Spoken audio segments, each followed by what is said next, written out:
Esta mañana abrir la palabra de Dios en el Evangelio según San Marcos, en este tiempo de Adviento, tiempo en que estamos acercándonos a la Navidad, ¿no es cierto? Entonces, vamos a leer allí en el Evangelio según San Marcos, capítulo 1, versículos 1 al 8.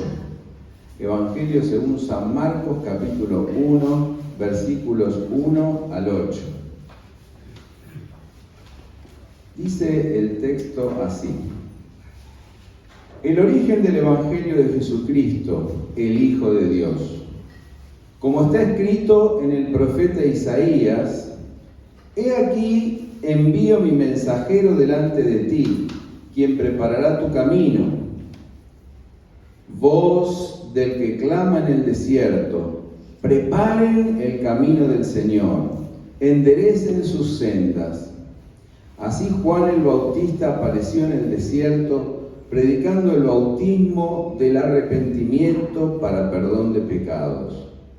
Y salía a él toda la provincia de Judea y todos los de Jerusalén, y eran bautizados por él en el río Jordán, confesando sus pecados. Juan estaba vestido de pelo de camello y con un cinto de cuero en la cintura, y comía langostas y miel silvestre.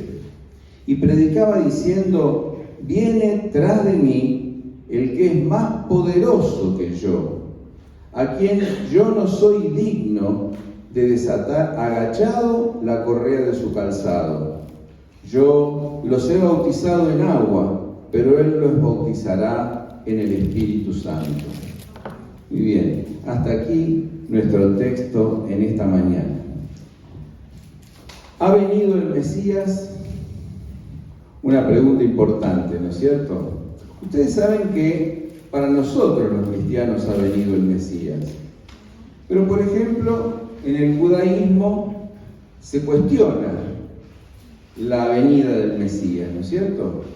Y tenemos un gran filósofo y un gran pensador judío llamado Martin Buber, ¿no es cierto?, que dice: nosotros quisiéramos creer que ha venido el Mesías, pero no podemos creerlo. Y entonces él dice por qué. Él fundamenta su posición y dice: no podemos creerlo, gracias, no podemos creerlo porque el mundo está tan falto de redención como antes que Jesús viniera. O sea, estamos en un mundo tan malo, o más quizá, del que existía antes de la venida de Jesús. Entonces Martin Buber dice: por eso no podemos creerlo. Otros, por ejemplo, Shalom Ben Shorim, otro rabino importante, dice: nosotros los judíos creemos no solo en la redención del alma, sino en la redención del cuerpo, en la redención del mundo, en la redención del cosmos. Y finalmente, otro rabino por allí dice: nosotros no creemos que la redención toque lo invisible, sino lo visible. Muy bien, a todas estas preguntas hay algunas respuestas.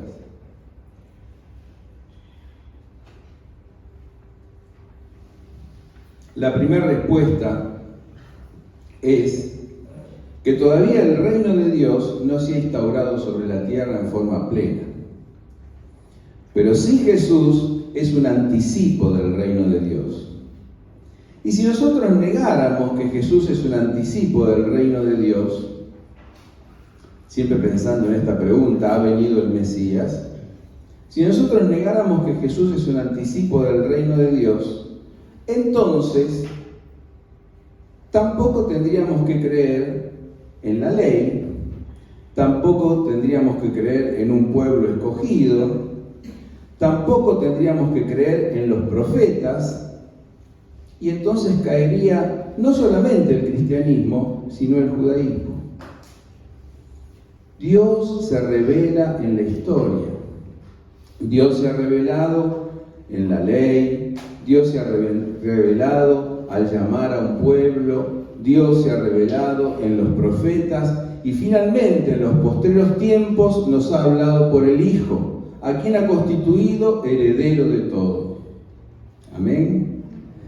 Por otro lado, cuando pensamos en que el cristianismo trae una redención que abarca lo invisible, que abarca el alma, que abarca la vida después de este mundo, nos estamos refiriendo a una época particular del cristianismo en donde se desvirtuó el verdadero mensaje de Jesús.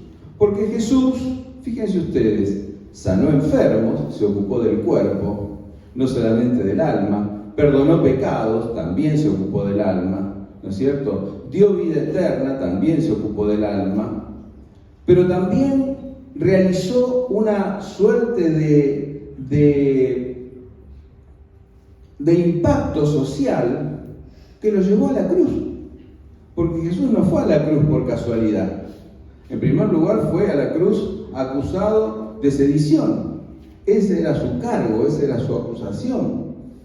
Era un blasfemo para los judíos, un sedicioso para los romanos. De manera que cuando nosotros pensamos en un cristianismo que predica solamente la redención del alma y la vida más allá de la muerte, estamos pensando en la época de Constantino, donde después de 10 persecuciones el Imperio Romano se dio cuenta que era conveniente poner al cristianismo como religión oficial. Y entonces el emperador se encarga del cuerpo social y del cuerpo orgánico de cada persona, mientras que el clérigo, el religioso, se encarga del alma y de la vida más allá. De manera que estas son interpretaciones bizarras de lo que Jesús vino a enseñar. Jesús es el Hijo de Dios. Nosotros creemos que ha venido el Mesías. A la pregunta, ¿ha venido el Mesías? Nosotros decimos sí, y eso lo celebramos en esta Navidad. Y entonces decimos Jesús es el Mesías y Jesús es el Hijo de Dios. Jesús es el Hijo de Dios. Y yo quiero dar 5 razones que nos muestran que Jesús es el Hijo de Dios. Porque aquí dice el origen del Evangelio de Jesucristo, el Hijo de Dios. Verdaderamente, cuando la Iglesia comenzó a tomar en cuenta a Jesús en su verdadera dimensión, era más que un rabí, era más que un profeta, comenzó a darse cuenta de eso en la resurrección de Jesús. Cuando Jesús resucita, cuando Jesús aparece una y otra vez a sus discípulos, cuando Jesús aparece a más de 500,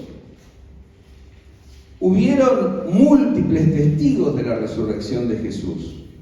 Fíjense lo que dice el apóstol Pablo cuando escribe a los romanos, allí en el capítulo 1 de la carta a los romanos, una expresión verdaderamente muy interesante que nosotros tenemos que tener en cuenta. Romanos 1:4 dice así: y él fue declarado Hijo de Dios con poder, según el Espíritu de Santidad, por la resurrección de entre los muertos, Jesucristo nuestro Señor. Declarado Hijo de Dios con poder, por la resurrección de los muertos. La resurrección de los muertos no instaló a Jesús como el Hijo de Dios. La resurrección de los muertos reveló que Él fue el Hijo de Dios desde siempre, ¿no es cierto? Pero la resurrección de los muertos fue la señal de que Él era el Hijo de Dios. Él era el Hijo de Dios. Qué maravilloso, hermanos. Porque a partir de la resurrección de los muertos, la Iglesia comienza a mirar hacia atrás y a ver a la cruz bajo otra perspectiva, a ver a las señales de Jesús bajo otra perspectiva, a ver a el bautismo de Jesús bajo otra perspectiva, a ver la concepción de Jesús bajo otra perspectiva. Jesús es el Hijo de Dios, el que resucitó, es el Hijo de Dios desde la eternidad. Y este es nuestro segundo punto. Origen del Evangelio de Jesucristo, el Hijo de Dios. Como está escrito en el profeta Isaías: He aquí envío mi mensajero delante de ti, quien preparará tu camino. Voz del que clama en el desierto: preparen el camino del Señor, enderecen sus sendas. Bueno, que Jesús es el Hijo de Dios desde la eternidad, los evangelistas lo relatan de distintas maneras. Por ejemplo, Mateo y Lucas lo relatan de un modo, ¿no es cierto?, pensando en la concepción de Jesús. Juan lo relata de un modo distinto, pensando que Él es el Logos, el Verbo, la palabra, por quien todas las cosas han sido hechas y sin Él nada de lo que ha sido hecho fue hecho. Y Marcos tiene su modo original de decir que Jesús fue el Hijo de Dios desde la eternidad. Y fijémonos cómo lo hace Marcos. Lo hace citando un texto compendio. En las sinagogas era absolutamente común citar textos de la ley o de los profetas, de la Haftará o de la Parashá, ¿no es cierto?, en forma hilvanada. Entonces cita este texto: He aquí envío mi mensajero delante de ti, quien preparará tu camino. Y este texto lo encontramos en Éxodo 23:20 y también en Malaquías 3:1. Y luego dice: Voz del que clama en el desierto, preparen el camino del Señor, enderecen sus sendas. Y esto lo encontramos en Isaías 43. Fíjense, engarza la ley con los profetas y hace una cita compendio. Pero obviamente, cuando nosotros pensamos en cuando los profetas expresaron estos textos, nos damos cuenta que en Éxodo el mensajero era Moisés, que iba a sacar al pueblo de la opresión de los egipcios. En Malaquías probablemente era Elías el que precedería precisamente la venida del Mesías. Pero aquí es Juan el Bautista, ¿sí? Aquí es Juan el Bautista. Aquí el mensajero es Juan el Bautista. Voz del que clama en el desierto: preparen el camino del Señor, enderecen sus sendas. Y aquí en Isaías 40 se refiere a los que venían por el desierto desde Babilonia. Pero aquí evidentemente el que está en el desierto, el que clama en el desierto, es Juan el Bautista. Ahora fíjense, Dios está hablando. Dios está hablando y tenemos que prestar bien atención a esta cita.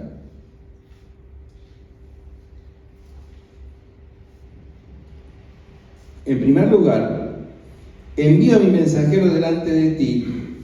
Ti no es el pueblo, sino ti es Juan el Bautista. Envío a mi mensajero delante de tu faz, sería delante de la faz, no del pueblo, sino delante de la faz de Jesús, el Cristo. ¿Sí? ¿Quién preparará tu camino? Voz del que clama en el desierto, en este caso Juan el Bautista: preparen el camino del Señor, enderecen sus sendas. Preparen el camino del Señor, en Isaías es preparen el camino de Dios. Aquí es preparen el camino de Jesús, o sea que Jesús es el Señor, luego Jesús es Dios. ¿Se da cuenta? ¿Se da cuenta cómo los autores del Nuevo Testamento refunden, ¿no es cierto?, aquello que existía ya en el Antiguo Testamento, pero de una manera nueva, en un sentido más pleno, tomando la plenitud de los textos. Y entonces aquí es muy importante ver el origen de Jesús. Es un origen eterno, Él es el eterno Hijo de Dios. Por eso le cantamos de la manera que le cantamos hoy. Él es el eterno Hijo de Dios. Amén. Pero también decimos, en primer lugar, que es el Hijo de Dios mostrado en la resurrección de los muertos. Luego decimos que es el Hijo de Dios porque tiene un origen eterno, desde la eternidad. En tercer lugar decimos que es el Hijo de Dios precedido por Juan el Bautista y llegado desde la tradición profética. Miren ustedes, acá vemos que hay una cantidad de textos de los profetas, ¿no es cierto? Bien, qué importante que es esto, porque, miren, el texto de Isaías, los que habitaban en el Qumran, que era un conjunto de monjes, ¿no es cierto?, donde fueron encontrados los rollos del Mar Muerto, que tuvieron una importancia fundamental. Bueno, ellos precisamente pensaban que eran ellos la voz que clamaba en el desierto, por eso se habían ido al desierto, por eso se habían dedicado por completo al estudio de la Escritura. Por eso allí encontramos la mayor cantidad de material acerca de los rollos del Mar Muerto, como bien acabo de decirlo. Ellos creían que ellos eran la voz del que clama en el desierto. Pero Jesús no quiere ser proclamado por personas que están en un monasterio. O sea, Jesús no nos enseña que la vida que vale la pena es la vida monástica. Voz del que clama en el desierto. La voz del que clama en el desierto es la voz de Juan el Bautista, es la voz de los profetas. Jesús pertenece a la tradición profética. Jesús no pertenece a la tradición sacerdotal. Jesús pertenece a la tradición profética. ¿Sí? Importante que es esto. Porque Él es profeta y más que profeta, mucho más que profeta, ¿no es cierto? El profeta es el que expresa la palabra de Dios. Juan el Bautista apareció en el desierto predicando el bautismo del arrepentimiento para perdón de pecados, y salía a él toda la provincia de Judea y todos los de Jerusalén, y eran bautizados por él en el río Jordán, confesando sus pecados. Jesús estaba vestido de pelo de camello y con un cinto de cuero en la cintura, y comía langostas y miel silvestre. Miren ustedes, estaba el río Jordán. De un lado, el templo. Pero Jesús respetaba el templo, pero se daba cuenta de la corrupción que había en el templo. Y es más, uno podría decir, el libro de Hebreos retoma todo lo que eran las tradiciones del templo, las tradiciones sacerdotales, ¿no es cierto?, pero las aplica a Jesús. Sin embargo,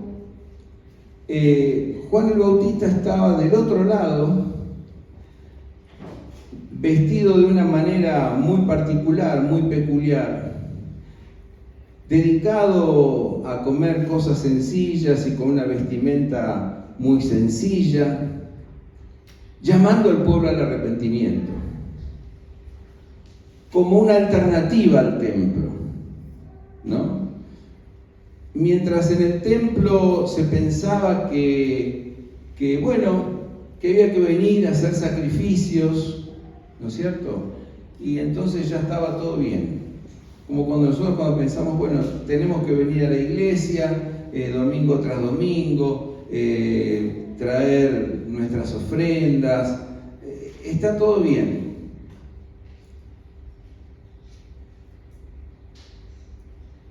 Y el perdón de pecados venía tras los sacrificios. Se hacían sacrificios, se perdonaban pecados, la gente volvía quizás a las mismas formas de vida, volvía al templo, ofrecía sus sacrificios, creía que con eso pagaba los pecados, creían, ¿no es cierto? Pero Juan no. Juan estaba del otro lado del río del otro lado del templo, en paralelo al templo, en Judea, predicando un bautismo de arrepentimiento para perdón de pecados. Pero no un bautismo como los muchos ritos con agua que se realizaban allí, digamos, en el monasterio del Qumran, o que se realizaban en el judaísmo cuando alguien venía de tierra extranjera, o todos los ritos que se realizaban con agua. No, nada de esto. No predicaba un rito más. El domingo pasado tuvimos bautismo. Bueno, no predicaba un rito más, predicaba un bautismo único y definitivo para perdón de pecados. Predicaba un bautismo que tenía un carácter final. Porque Juan decía, el reino de los cielos se ha acercado. Y ante la proximidad de Dios, ante la proximidad de su reino, él decía, la casa tiene que estar preparada, la casa tiene que estar limpia, el pueblo tiene que estar limpio, la vida tiene que estar en orden, pero definitivamente en orden. Y entonces él predicaba un bautismo para perdón de pecados, y salía gente de todos lados, de Judea, de las regiones vecinas, y venían a hacerse bautizar por Juan. Juan había tenido un éxito tremendo y finalmente murió porque declaró a las autoridades mismas sus pecados, y llegaban a él confesando sus pecados y haciéndose bautizar por Juan, pero de una manera con verdadera convicción de pecado. Estaba ocurriendo una transformación en la vida del pueblo. Estaba ocurriendo un obrar de Dios en la vida del pueblo muy importante. Por eso Jesús mismo fue a hacerse bautizar por Juan. Ahora, fíjense ustedes, qué importante que es esto. Cuando nosotros vamos a recibir una visita importante en la casa, generalmente tratamos de que la casa esté en orden, aseada, limpia, ¿no es cierto? Bueno, una visita importante había que recibir. El Mesías estaba llegando. La Navidad se estaba acercando, decimos nosotros ahora. Pero ahora el Mesías está llegando para comenzar su ministerio, para iniciar su ministerio. Bien, debemos tener la casa preparada, debemos tener los corazones preparados.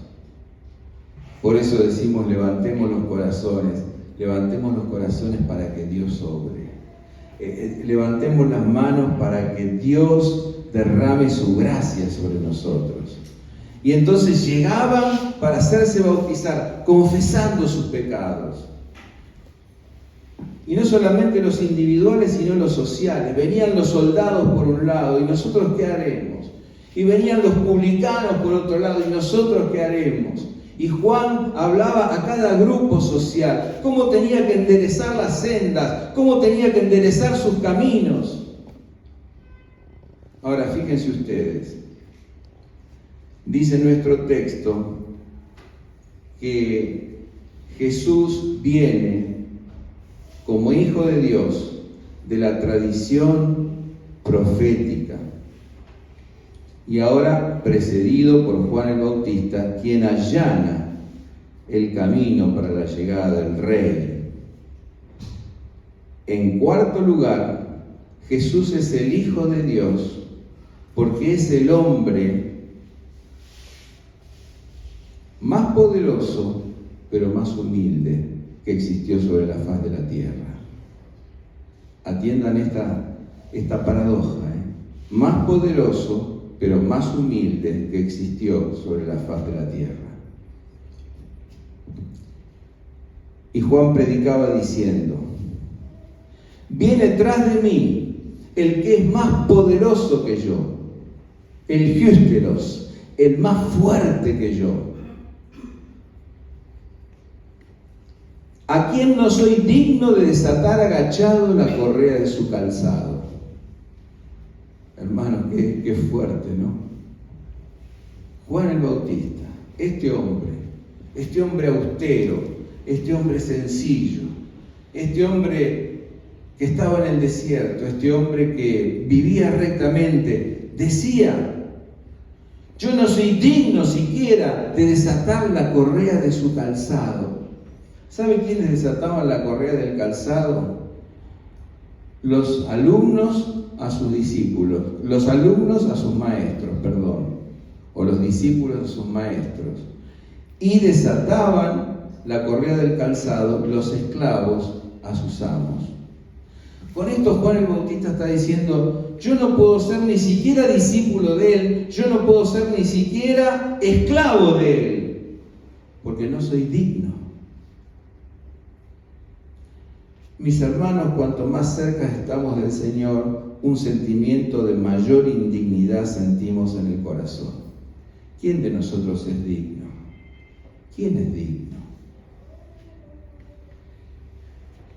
No soy digno de que entres en mi casa, ¿se acuerdan? Mas di una palabra y basta. ¿Quién es digno? Ahora, Juan era un hombre humilde. Fíjense cómo él se humilló. Siendo que la gente venía a él se humilló. Viene detrás mío uno que es más fuerte que yo, más poderoso que yo, del cual no soy digno de desatar la correa de su calzado, agachándome. Ahora sí, Juan el Bautista fue un hombre humilde. Jesús lo fue más. ¿Por qué? Porque él, siendo el Hijo de Dios, vino a hacerse bautizar por Juan el Bautista. Y si nosotros nos ponemos a pensar, vino recorriendo un largo camino desde Galilea, desde el norte, para llegar allí, a donde estaba Juan el Bautista. Cuánta humildad, ¿no es cierto? Él, semejante a nosotros en todo, excepto en el pecado, vino para hacerse bautizar por Juan el Bautista.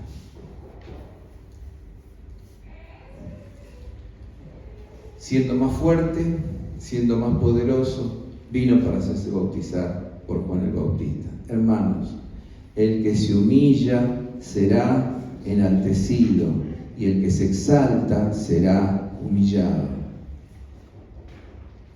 Y una quinta razón y última para pensar en Jesús como el Hijo de Dios. Y esta quinta razón tiene que ver con lo que Jesús puede hacer en tu vida hoy y siempre. Yo los he bautizado en agua, dice Juan, pero Él, Jesús, el Cristo, os bautizará en el Espíritu Santo. Amén. Mis hermanos, la casa no solamente está preparada cuando nosotros confesamos los pecados. La casa está verdaderamente preparada cuando somos llenos del Espíritu Santo. Cuando el Espíritu Santo viene a llenar ese vacío que hay en nuestra vida y que nada ni nadie puede llenar. Yo los he bautizado en agua. Yo he escuchado sus pecados. Yo he escuchado sus confesiones. Yo los he sumergido. Pero viene uno que los va a sumergir en la vida misma de Dios. Se llama Cristo Jesús, el Hijo de Dios. Él los va a iniciar en el camino que Dios quiere que cada uno de nosotros viva. Él, a través del Espíritu Santo, va a llenar sus vidas y los va a hacer beber de ese manantial de agua de vida que brota de su ser. El que cree en mí, de mi interior, dice Jesús, correrán ríos de agua de vida. Aquellos que estaban en la frontera para pasar como en un nuevo éxodo a la tierra prometida y esperar el reino de Dios. Aquellos que venían confesando sus pecados y queriendo ordenar su casa, tenían que saber que comenzando una vida recta, confesando el pecado, abandonando el pecado, tenían que depender solamente de Dios. Y depender solamente de Dios es vivir en Cristo Jesús. Porque todo aquel que está en Cristo, nueva criatura es. Las cosas viejas pasaron, todas son hechas nuevas. Y el Espíritu Santo es el que puede hacer nuevas todas las cosas. Quisiéramos nosotros ser llenos de ese Espíritu, del Espíritu de Dios, de ese Espíritu que solamente puede dar el Hijo de Dios, que ha resucitado, el Hijo de Dios que es Hijo de Dios desde la eternidad, el Hijo de Dios que viene de la tradición de los profetas y que ha sido precedido por Juan, el Hijo de Dios que es el más humilde, pero el más poderoso ser que haya existido sobre esta tierra, el Hijo de Dios que es el único capaz de bautizarte y de iniciarte en la vida del Espíritu. ¿Querés recibir al Hijo de Dios como tu Salvador en esta mañana, como tu Señor en esta mañana? ¿Querés que Él te bautice, te inicie, te llene con el Espíritu Santo de Dios? ¿Querés hacerlo? Quiera Dios que así sea. Y si hay alguien que en esta mañana quiere recibir al Señor Jesucristo en su corazón y decir, tú eres el Mesías, tú eres el Hijo de Dios, como dijo Pedro, tú eres el ungido de Dios, tú eres, y yo te recibo en mi corazón, a todos los que lo recibieron. Él les dio el privilegio de llegar a ser hijos de Dios. ¿Querés ser un hijo de Dios? ¿Querés ser lleno de su Espíritu? ¿Querés comenzar una vida en comunión plena con Dios? Yo te invito a que lo hagas en esta mañana. Lo muestres con una señal de mano para que yo pueda orar por vos. De allí, del lugar donde vos estás. Si querés mostrarlo con una señal de mano, solamente quiero hacer una oración para que el Espíritu Santo de Dios llene tu vida. ¿Habrá alguien que quiera hacerlo hoy? Dios te bendiga. ¿Habrá alguien más que quiere hacerlo hoy? Que quiere decir, Señor, yo quiero que tú llenes mi vida, llenes mi corazón. Yo quiero recibir en esta Navidad el regalo más hermoso que tú nos has hecho. Es el regalo de tu Hijo eterno. ¿Habrá alguien más que quiera hoy decirle sí al Señor Jesucristo? Damos gracias a Dios. Damos gracias a Dios porque siempre hay vidas que llegan a los pies de Jesús, que lo reciben. Y a todos los que lo recibieron, Él les dio el privilegio de llegar a ser hijos de Dios. Amén. Nos ponemos de pie para orar.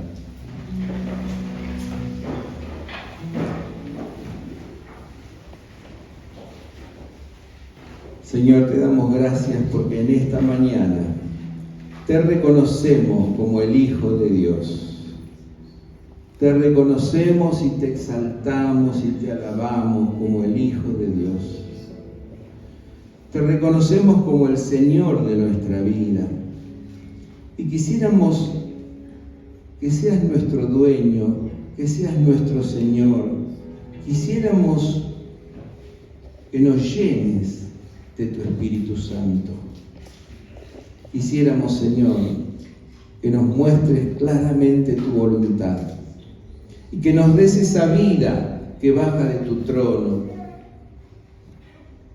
para que ríos de agua de vida lleguen a nosotros a través tuyo. Oh Señor, te alabamos y te glorificamos. Levantamos ante ti nuestros corazones y te decimos gracias, gracias, porque nos has hablado, porque nos has buscado, porque nos has hecho hijos tuyos, para siempre jamás. Amén. Tomen asiento, hermanos.